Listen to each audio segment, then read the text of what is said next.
Welcome to Coffee with Coach. Recently, Rick Warren, the founding pastor of Saddleback Church, announced that he intends to retire from active leadership and preaching. Saddleback Church is without a doubt an autonomous nation church. What is that? Well, stick around and I'll tell you on Coffee with Coach. I'm Steve Petty, and I have 3 goals for these videos: to help you become a better pastor and leader, to save you time and money, and to help educate, motivate, and energize you to motivate and energize your church. So the problem is, how do we understand our church based on its size and complexity? And once we know, how do we best lead it forward? The basic idea for this series on understanding your church comes from a 1984 book, Looking in the Mirror by Lyle Schaller. Though the book is old, the leadership concepts and shifts from one size church to the next are critical to understanding even to this day. So I have updated them, and I'm happy to share them with you. If you find these videos helpful, I hope you will subscribe to my channel, and if you have questions or comments, you can add them below or email me at steve@revstevep.com.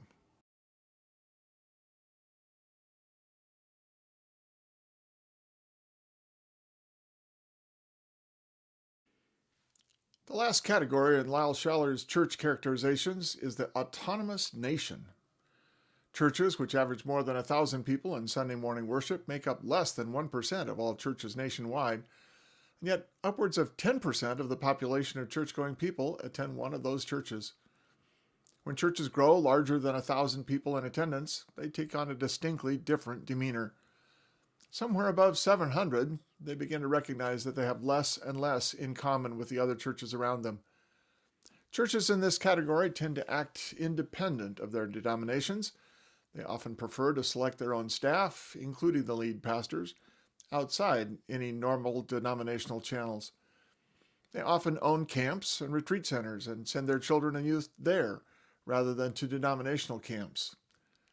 Nation churches know how to handle crowds. Parking patrols herd all the cars to their approved places quickly.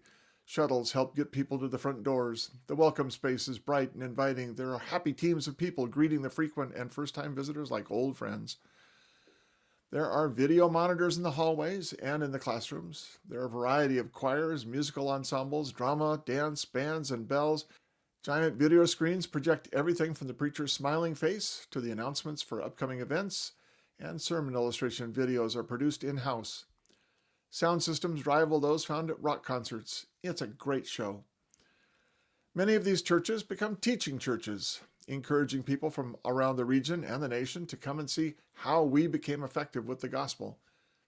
But there is little a pastor or a lay team from a cat, collie, garden, or household can really learn there. The cat and collie do not have the professional staff to implement a program the way an independent nation can. Attending these megachurch schools can lead to renewed vision, but also often to defeating depression. Leaders from mansions and ranches will derive the best benefit from such schools. The role of the lead pastor again takes a decided shift up from the rancher. Now there's added pressure of writing books, studies, stewardship materials, and being available to market them. There are opportunities to speak and lead at regional and national events. Yet the biggest pressure is still the operation of the local church with all the skills of a most capable rancher, plus some. Building the independent nation takes years, decades, and is usually accomplished by one pastor who drives the organization forward with grace and passion. Rick Warren started with a very small group that didn't even know where they would meet from one week to the next, and over the next 40 years grew that into a behemoth of a church with many satellite campuses around the world. The long pastorate is both the primary strength and the fatal weakness of the independent nation. As long as the pastor stays, things are likely to go well.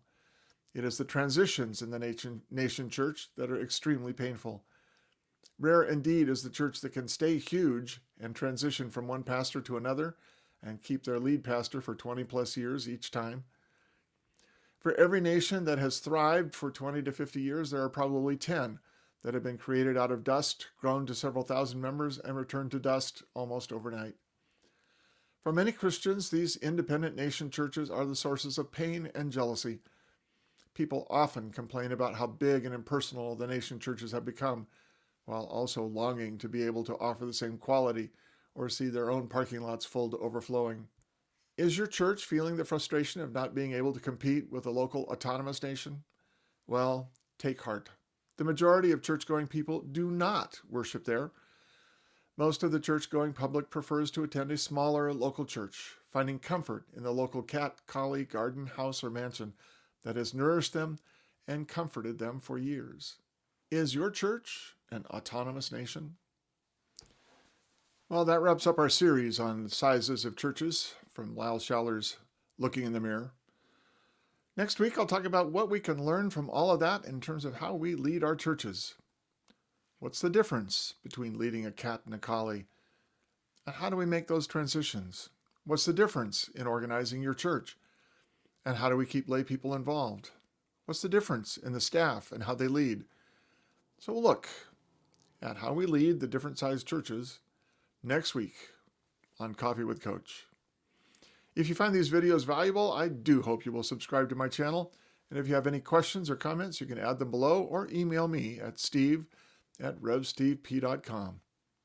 See you next week here on Coffee with Coach.